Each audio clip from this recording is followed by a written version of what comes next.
taxpayers affected if a company fraudulently gains access to the program and receives a contract or a price evaluation preference?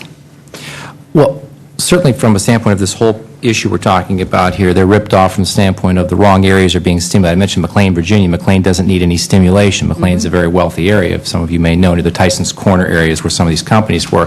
The other thing we haven't talked a lot about here is that legitimate Hubzone companies, like in Garrett County, Maryland, for example, may be losing out of business to fraudsters who are taking the business away from them.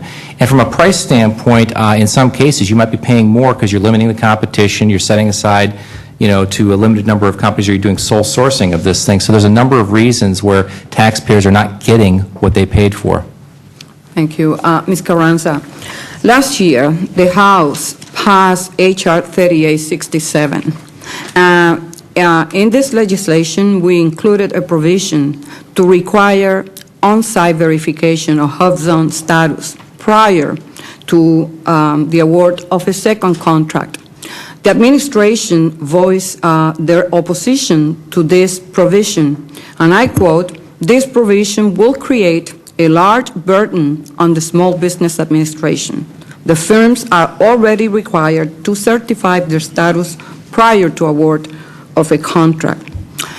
Given the GAO's investigation and the evidence of substantial fraud in regard to the Hubzone program, do you still feel that this will put such a burden on the SBA? And will you continue to oppose on-site verification? What I am committing to you, Chairwoman Velazquez, is to further assess that situation with the new information that we received, up to including having a contractor come in and conduct an assessment of what it would take to ensure that recertification is Let me remind you also that that legislation passed overwhelmingly bipartisan support, over 300 votes. Mr. Kutz, to get a library card from the local library, a person is generally required to bring identification as well of a recent bill with a local address on it to prove residency. In your experience, would you say that it is easier to get into the Hubzone contracting program, making one's company eligible for millions of dollars of contracts, than to get a public library card? I don't have a library card, but given what you've said, and back quite a few decades ago when I actually had a library card, showing up and having to prove who you are is more than was required for the Hubzone. So under that scenario, yes, it would require more diligence to get a library card than a Hubzone. And that gets into some of the solutions here to, rather than this being an entirely internet, email-driven process, a little bit more like the site visits we're talking about would be a good step. Okay. Ms. Carranza, you spoke about electronic annual reviews in your testimony. Can you tell me more about this system? Yes, this is a, Congresswoman Velazquez, I'm sorry. This is a mechanism that allows individuals, anywhere from the headquarters personnel to the district offices, to perform reviews, site reviews, firm reviews. And it facilitates, simplifies the process.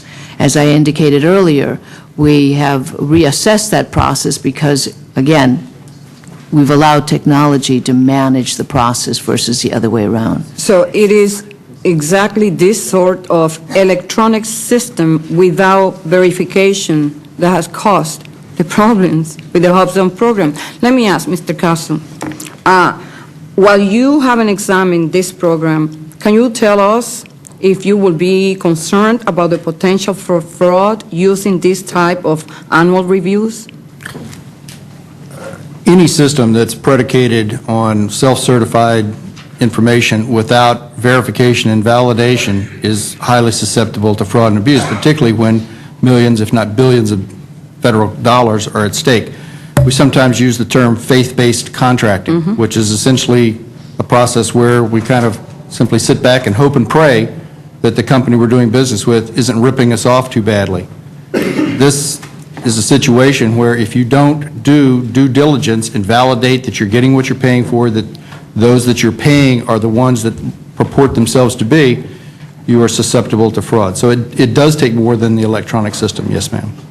Yes, Ms. Carranza, I just would like for you to explain to us what kind of fraud prevention measures will be put in place to supplement these electronic reviews, annual electronic review, because it by itself will be open to fraud. Congresswoman Velazquez, as indicated by Mr. Kasu and Mr. Coates, it's about validating and verifying the information that's given, that we are now taking a more stringent and more aggressive manner of doing.